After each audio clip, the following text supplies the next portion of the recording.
നമസ്കാരം. മലയാളി വാർത്തയിലേക്ക് സ്വാഗതം. പാലക്കാട് CPM-ൽ വിഭാഗീയത പുകയുന്നു എന്ന് വ്യക്തമാക്കി ഒരു ഫേസ്ബുക്ക് പോസ്റ്റുമായി CPM നേതാവ് PK ശശി ഇപ്പോൾ രംഗത്ത് വരികയാണ്. ഫണ്ട് തട്ടിപ്പുമായി ബന്ധപ്പെട്ട പാർട്ടി നടപടി നേരിട്ട നേതൃത്വത്തിനെതിരെ വിമർശനവുമായാണ് രംഗത്ത് വന്നിരിക്കുന്നത്. പുതുവത്സര സന്ദേശത്തിലാണ് വിമർശനം ഉന്നയിക്കുന്നത്. ഫേസ്ബുക്കിൽ പുതുവത്സര ആശംസ നേർന്ന സന്ദേശത്തിലാണ് കടുത്ത വിമർശനം. പലർക്കും 2024 സുന്ദരകാലമായിരുന്നുവെന്നും അവരെ കാത്തിരിക്കുന്നത് മഹാദുരന്തമെന്നും ഫേസ്ബുക്ക് കുറിപ്പിൽ PK ശശി പറയുന്നു. പ്രസ്ഥാനത്തെ പിടിച്ചുപറിയും കൊള്ളയും നടത്തിയ പണം കൊണ്ട് വെള്ള പുതപ്പിച്ചു. കൂടെ നിന്ന് കുതികാൽ വെട്ടിയും ചതിച്ചും സുഖിക്കാമെന്ന് കരുതേണ്ടെന്നും മുന്നറിയിപ്പുമായി പറയുന്നു.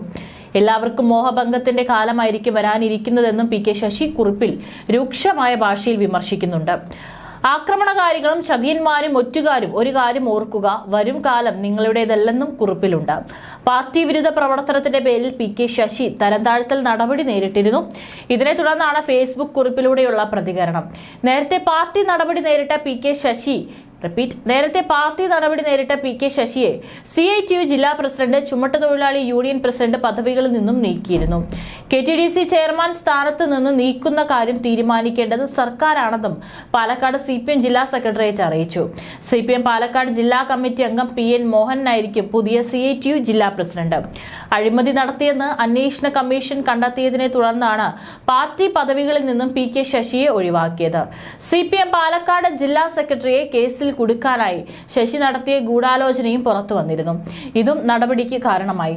ശശിയെ KTDC ചെയർമാൻ സ്ഥാനത്ത് നിന്ന് നീക്കണമെന്ന് പാർട്ടി ജില്ലാ നേതൃത്വം ആവശ്യപ്പെട്ടെങ്കിലും മുഖ്യമന്ത്രി പിണറായി അതിന് തയ്യാറായിട്ടില്ല. വൈകാതെ അദ്ദേഹത്തെ നീക്കുമെന്നാണ് സൂചനകൾ. അഴിമതി നടത്തിയെന്ന അന്വേഷണ കമ്മീഷന്റെ കണ്ടെത്തലിനെ തുടർന്നാണ് PK ശശിയെ പാർട്ടിയുടെ തെരഞ്ഞെടുക്കപ്പെട്ട എല്ലാ പദവിയിൽ നിന്നും ഒഴിവാക്കിയത്. CPM പാലക്കാട് ജില്ലാ സെക്രട്ടറി കേസിൽ കുടുക്കാനുള്ള ഗൂഢനീക്കവും ശശിയുടെ പുറത്തേക്കുള്ള വഴി എളുപ്പത്തിലാക്കി. ശശിയെ അടിമുടി നിസ്സഹായനാക്കുക എന്നത് ലക്ഷ്യമിട്ടാണ് KTDC ചെയർമാൻ പദവും ഒഴിയണമെന്ന ആവശ്യം പാലക്കാട് നേതൃത്വം ശക്തമാക്കിയത്. അച്ചടക്ക നടപടി എടുക്കുമ്പോൾ പാർട്ടി അനുവദിച്ച മുഴുവൻ പദവികളും ഒഴിയുന്നതാണ് മര്യാദയെന്നും സ്ഥാനത്ത് തുടർന്നാൽ അണികളിൽ ആശയക്കുഴപ്പം ഉണ്ടാക്കുമെന്നും ജില്ലാ നേതൃത്വം ആവർത്തിക്കുന്നു. മുഖ്യമന്ത്രി, ടൂറിസം മന്ത്രി എന്നിവരോട് ഏറെ അടുപ്പം സൂക്ഷിക്കുന്ന PK ശശി കസേരയിൽ തുടരേണ്ടതുണ്ടോ എന്നതിൽ ഇവർ തന്നെയാവും അന്തിമ തീരുമാനമെടുക്കുക.